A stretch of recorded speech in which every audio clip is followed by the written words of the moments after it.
Praise the lord. యేసునామమే జయము. మన రక్షకుడు మన విమోచకుడైన యేసుక్రీస్తు అతి పరిశుద్ధ నామములో అందరికీ వందనాలు. చిన్న ప్రార్థన ద్వారా ఉదయకాల వాక్య ధ్యానం చేసుకుందాము. పరిశుద్ధుడ మహాగణుడు అయిన దేవ యేసయ్య, సర్వాధికారినైనా మీకు వేలది వందనములు, కృతజ్ఞత స్తుతి స్తోత్రం చెల్లించుకుంటాను దేవ ఉదయకాలం ప్రభావ వాక్య భాగం ధ్యానిస్తుండగా వాక్య భాగం అర్థమవులు సహాయం చేసి మీ కృపలో బలపరిచి మీకు మాదిరిగా మమ్మల్ని నడిపించమని చిన్న ప్రార్థన చేసిన నామములో అడిగి వేడుకుంటున్నాను తండ్రి. Amen amen.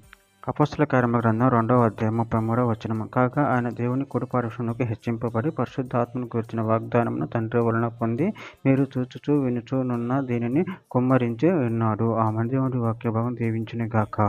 ప్రభునందు ప్రియులారా, ఇక్కడ వాక్య భాగంలో గమనించినట్లయితే కాగా ఆయన దేవుని కుడిపార్శ్వమునకు హెచ్చింపబడి పరిశుద్ధాత్మను గూర్చిన వాగ్దానమును తండ్రి వలన పొంది మీరు చూచుచూ వినుచూనున్న దీనిని కుమ్మరించి విన్నాడు.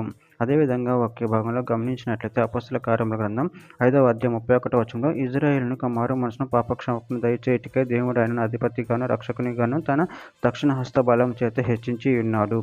కీర్తన గ్రంథం 89వ అధ్యాయం 19వ వచనం. అప్పుడు నువ్వు దర్శనమున నీ భక్తులతో ఇట్లు సెలవిచ్చి ఇంటివి, నేను ఒక సూర్యునికి సహాయం చేసి ఉన్నాను, ప్రజలలో నుండి ఏర్పరచబడిన ఒక నేను హెచ్చించి ఉన్నాను.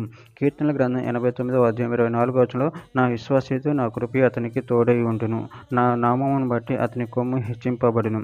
కీర్తన గ్రంథం 18వ అధ్యాయం 16వ వచనంలో యెహోవా దక్షిణ హస్తము మహోన్నతమాయను, యెహోవా దక్షిణ హస్తము సాహస కార్యములను చేయును.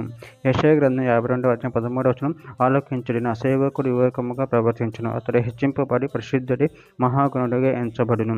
యోహాను సువార్త 17వ అధ్యాయం 5వ వచనం తండ్రి లోకము పుట్టక మునుపు నీ యొద్ద నాకు ఎట్టి మహిమ ఉండెను, ఆ మహిమతో నన్ను ఇప్పుడు నీ యొద్ద మహిమపరచుము. పేతురు రాసిన మొదటి పత్రిక 3వ అధ్యాయం 22వ వచనం. ఆయన పరలోకమునకు వెళ్ళి దూతల మీదను అధికారుల మీదను శక్తుల మీదను అధికారం పొందిన వాడే దేవుని కుడి పార్శ్వమున ఉన్నాడు. యోహాను సువార్త 14వ అధ్యాయం 16వ వచనం నేను తండ్రిని వేడుకొందును, మీ యొద్ద ఎల్లప్పుడూ నుండుటకై ఆయన ఎవరొక ఆదరణకర్తను అనగా సత్యస్వరూపియగు ఆత్మను మీకు అనుగ్రహించును. చివరిగా ఒక మాట, యోహాను సువార్త 14వ అధ్యాయం 26వ వచనం ఆదరణకర్త అనగా తండ్రి నా నామమును పంపవో పరిశుద్ధాత్మ లేక ఉత్తరవాది సమస్తమును మీకు బోధించి నేను మీతో చెప్పిన సంగతులన్నింటినీ మీకు జ్ఞాపకం చేయును. ఆమె దేవుడి వాక్య భాగం దీవించిన కాక చిన్న ప్రార్థన చేసుకుందాము.